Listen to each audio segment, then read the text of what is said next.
What's up, you guys? I'm not amazing, I'm just mediocre, and welcome back to the channel. In this Apex Legends video, today we got our fantastic new update with Season 3 Meltdown, bringing us our new map, World's Edge, our new legend Crypto, and a host of other adjustments to the game balance and meta.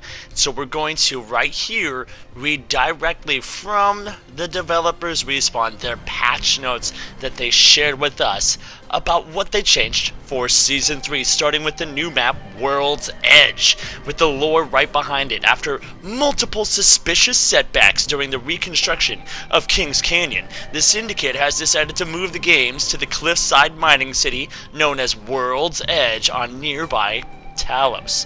Legends can explore towering skyscrapers frozen by a chemical explosion, catch a train on ice-covered hills, and avoid deadly pits of molten lava if they want to be crowned champion in this new arena. I definitely spent my fair share of time catching the Apex Express in my first few rounds of Season 3, and I hope you guys enjoyed the very scenic views you're going to see in the background while we read through the rest of these patch notes. Moving on, where is Kings Canyon? They answer us for the start of Season 3.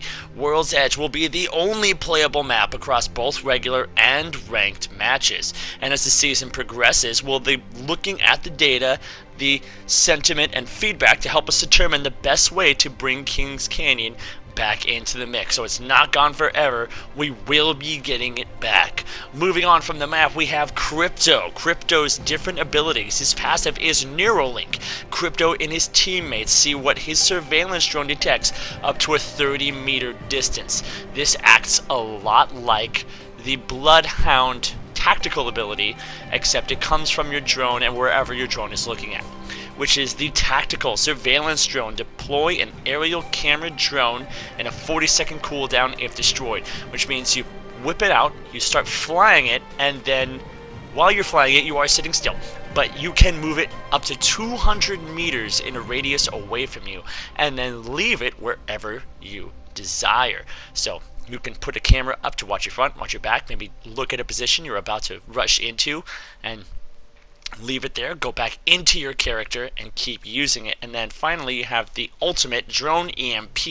Charge up an EMP from your drone. It deals 50 shield damage, slows down enemy players, stuns them kind of like the Watson fence or the Arcstar does, and then destroys enemy traps. So that includes octane pads, caustic traps, Watson fences, and all that jazz. So you can fly your drone right up inside there or next to a room. It doesn't even have to be inside the same room. You can be outside the room. The radius is actually massive. I imagine that's something that's going to get a nerf, is the actual radius of the drone's EMP itself. To me, it looks like it goes 50 meters out in each direction, so it's like the 100-meter total diameter across this EMP drone explosion. It's very, very powerful, and if you're not careful, you can hit yourself with it as well. Moving on, we have the charge rifle. This energy rifle sniper takes a second to warm up and will do minor damage with the initial beam if you keep your bee trained on them before delivering a mighty blow to whomever is on the receiving end of it. The charge rifle is part of the standard loot pool and can be found on the ground all over the map, which is a definite big plus.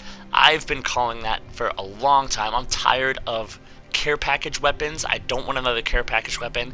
I want more loot weapons, more different guns added to the standard loot pool. And this charge rifle, this is the energy sniper that I have been looking for. It's pretty awesome, lots of fun to play with. Definitely would be my personal preferred choice for energy sniper over the triple take. And now we get into the really deep part here, some balance changes for the legends. This is some really interesting change. All legends now receive the Executioner perk. Previously, the gold armor had the perk of Executioner, which gave you a full shield recharge on the successful execution of a finisher on a downed opponent. In Season 3, all legends will now have this perk, meaning finishers will fully recharge your shields whether or not you have gold armor. Gold armor will now have a different perk that is detailed in the loot and meta changes that I will read a little bit later. Gibraltar, his dome shield now has a really awesome positive. The dome shield, if you are inside of it, you and all of your friends will get 25% faster healing using your healing items, just like Lifeline's passive, but inside the dome shield and only when that dome shield is active. You increase the throw distance by up to 60%, but it also increased the cooldown to kind of balance out its increased usefulness. It's now from 20 seconds up to a 30-second cooldown in between every dome shield use. He also has a buff to the defensive bombardment. They decreased the cooldown from 4.5 minutes to 3 minutes, so you can use it more often. But they also decreased its duration, so it does not last 8 seconds, it now lasts 6 seconds. And they increased its throw distance by 36%. So it takes less time to charge, and you can throw it a lot farther, but the bombardment itself will not last for as long. Bloodhound got a buff to their abilities as well. With Eye of the Allfather, they reduced the animation time by a third, 33%, and now immediately tells you how many targets have been pinged instead of having to wait for it to show up a little bit later. Beast of the Hunt also has fixed an issue with field of view scaling, messing up with your sensitivity of aim down sight. They reduced the animation time to activate by 30%, so your Beast of the Hunt turns on quicker.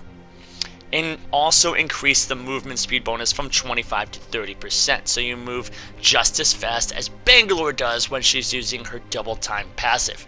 Speaking of Bangalore, she gets a buff to her Rolling Thunder. They increased the damage of each of the individual explosions from 20 to 40. So the Bangalore barrage is going to be a lot more deadly in Season 3 than it previously was. Octane also received a fix for their field of view scaling, messing up with their ADF sensitivity, just like Bloodhound did. And Wraith has a specific designer note, and they've had nerfs that they wanted to put on her, but they've pulled them back. They've pulled back additional nerfs for further testing, but Wraith's power balance is definitely on our radar. They intend for all legends to be relatively equal in choice, and they are constantly gathering data to see which legends are being used more, which legends are winning the most games when they get chosen. And so Wraith has always been one of the top tier legends since the very launch of the game, and so they're keeping her balance in check and might deploy further nerfs for her if they notice that this has not been enough of a change to bring her back into balance with the other legends. Moving on from Wraith, just her actual thing, Dimensional Rift no longer deploys if you are downed before placing it. So if you're getting your portal ready, you're put down one side and you're running, trying to put down the other side. Previously, you would just drop it wherever you had died at, got knocked at. Now, it will not deploy at all. You must be living for your portal to deploy. Pathfinder also has a slight nerf to their grapple and zipline. Pathfinder reduced grapple projectile velocity by a third, meaning it takes a fraction of a second longer for the grapple to connect. It just shoots out a little bit slower. Once the grapple does connect, it flies just the same. And then they increase the cooldown for the zipline from 90 seconds to 120 seconds. It takes a full 2 minutes to get your ziplines back. You can't be shooting them all over the place all willy-nilly like you did before. Now, moving on to our weapon and loot balance changes. The hop-ups. Specific designer notes to go along with this one. We think the number of hop-up types in the game is about as high as we want to go right now, when we consider loot distribution and the likelihood of finding your desired hop-up. Going forward, we intend to rotate hop-ups each season. Some may be removed from the loot pool to make room for new or returning ones. Below are the changes that we'll be making to the hop-ups for Season 3. So as of this Season 3, we have no Disruptor rounds. They are gone. And they have removed Skull Piercer rifling from both your longbow and your wingman. That hop-up is also gone, but they did adjust the headshot damage for those guns to make up for it. So the base headshot damage multipliers for the DMR and the Wingman have increased. Wingman was 2.0 base, 2.25 with Skull Piercer, is now 2.15 for the base headshot damage. Same idea with the DMR. DMR was 2.0 base, 2.5 with the Skull Piercer, is now 2.15 skull damage just without the Skull Piercer hop-up. We do have now new hop-ups coming into the mix. We have the Anvil Receiver, which attaches to the Flatline and the R301. It is a gold attachment, level 4, and this hop-up empowers semi-auto mode, offers increased damage but at the cost of reduced rate of fire and double ammo per shot. When I use these weapons in-game, I noticed the R301 did about 36 damage per shot with that attachment on, and the Flatline did 45 damage with that attachment on. So it seems to me it gives you a buff of 2.5 times damage for every shot, but uses 2 bullets every time you pull the trigger, and also has a much slower fire rate. Moving on from there, we also have a new hop-up called the Double Tap Trigger, which can attach to the G7 and the EVA 8 Auto Shot-Up. It's a purple attachment, and it makes each trigger pull fire a quick 2-round burst, which is very deadly on the EVA shotgun. I haven't gotten to try it on the Scout yet, but with my experience on the shotgun, it is able to put out a ton of damage really fast on the same vein as the Peacekeeper. Peacekeeper can put out 100-something damage really fast, and now so can the EVA 8. With one trigger pull putting out 2 bullets, you can put out over 100 damage very, very fast, just like the Peacekeeper can now. They've changed some consumables. The ultimate accelerants now increase the amount of percentage charged. Ultimates charge 35% of your ultimate now, but they have decreased the amount of them that you can find in the world by around 40%, so you're only 60% as likely to find that as you were previously. Now, they've also made some big changes to our gold gear. So previously we had that Executioner perk that gave us a shield charge on the gold armor. We no longer have that. The gold armor will now have the fast use. Consumable items take half as long to use, which was now previously on the gold backpack. Now you will be able to tell when an opponent has the ability to heal faster by seeing those gold armor damage numbers. Previously, you had no knowledge because there was no visual tell if the enemy had a gold backpack, and so you didn't have the knowledge of whether you should push or not against that opponent. Now, if you see those gold armor damage numbers, you can tell they have the ability to fast heal. So what the backpack has instead is the Guardian Angel perk. With Guardian Angel, you will revive down teammates with bonus health and shields if they are wearing armor. I don't know the exact numbers in this. I know it's 50 shields you get back. I've heard that it's 70 health you get back, so giving you a lot better chance when getting picked up off the ground if when getting picked up your friend has that gold backpack. That'd be a really, really good one to give any of the lifelines in your party to make sure that your healer has extra capacity to get you back up off the ground. Moving on to weapons. Designer notes on the weapons. For Season 3 weapon changes, their goals were to encourage and improve long-range gunfights and reduce power on some of the weapons that have been dominating lately. They will, of course, be closely watching all the data and player feedback that they get on these changes during the season. Starting off with the R99, we have a reduction to all of the different mag sizes. Before, we had a base mag size of 18, white mag of 22, blue mag of 26, and purple mag of 30. Now our base is 18, white mag of 20, blue mag of 23, and purple mag of 27. And they've also added some recoil randomness to the patterns. With the Prowler, they've added a little bit of recoil randomness while retaining the same pattern when fired in full auto mode. The Longbow have reduced the rate of fire to 1.6 shots per second to 1.3 rounds per second, and they've reduced the leg damage multiplier from 0.9 to 0.8, so they're not rewarding you for lack of accuracy as much anymore. They do need you to be accurate with those shots if you want to get the full damage or increased damage multipliers. They did buff the G7 Scout in addition to receiving the new double tap hop up. They've also buffed the base damage from 30 to 34. So, in just 3 shots, you can kill a player at base health, as opposed to the 4 shots it used to take. The Hemlock also has increased base damage from 18 to 22, and a slight decrease to the rate of fire to both modes to kind of balance that out.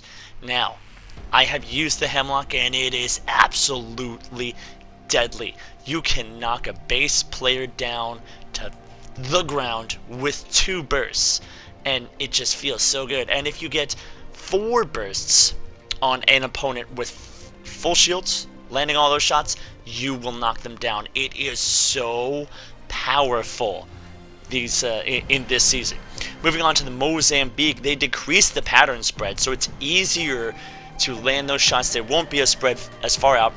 And the Mozambique will now reset from recoil faster, which should make it easier to track targets and see where shots land. The Mozambique having that big fat muzzle that just kind of gets in your way. For the L-Star, they added a substantial reduction to the horizontal recoil, so it should keep your spread much tighter. It now comes equipped with the 1x digital threat scope to make it easier to see opponents, but they did reduce the damage a little bit from 21 to 19, so it's not as absolutely shield shredding in your face as it was before. They've also swapped out previous gold weapons with some fresh ones for Season 3.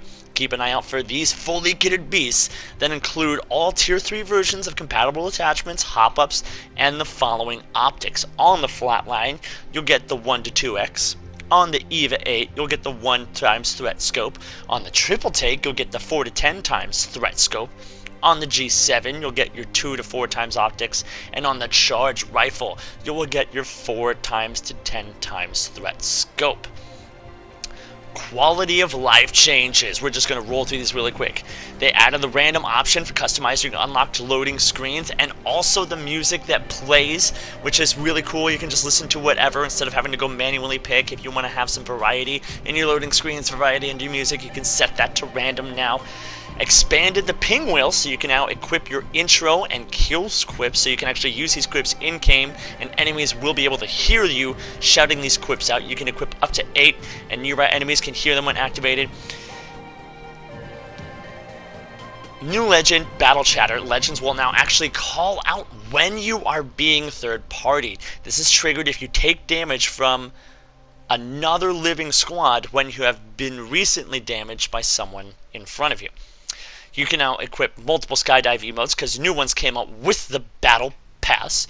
So now you have, if you have multiple skydive emotes, you have a skydive emote wheel, and you can hold A to select those when you're doing your skydive. Daily challenges improving by only giving you at most 1 challenge for a legend you don't own. I don't think they should give you any. No dupe daily challenges, so you should never get 2 Gibraltar dailies in the same day, so you can't get 2 challenges for the same character. Fix some slowdown performance drops at the start of a match. Mirage decoys will now go where directed when deploying them during the drop if Mirage isn't the jump master. Lifeline. Dock healing drone will no longer float away after being deployed on supply ships. Hooray. Not that there's any supply ships anymore. I haven't seen any. Maybe that applies to the train. Fix an issue where legends could show up as locked instead of selected when improving a match late, and small improvements across the UI to make fonts and other elements more readable. When swapping weapons with one on the ground, attachments will now attempt to transfer from the one you have to also your stowed weapon. So if you have something that can go on your stowed weapon that doesn't go on the gun you have, it'll put it on that gun instead. We also have a bunch of changes to our ranked mode. So we have ranked Series 2 that begins right now here on October 1st, starting a whole new rank with a totally different points system, which I'm going to save for a new video because there's a whole lot of developer talk about why they made the changes that they did. So please make sure you hit that like button to help out the channel and subscribe if you want to see that content. In the meantime, I'm Yogurt, and I'm out.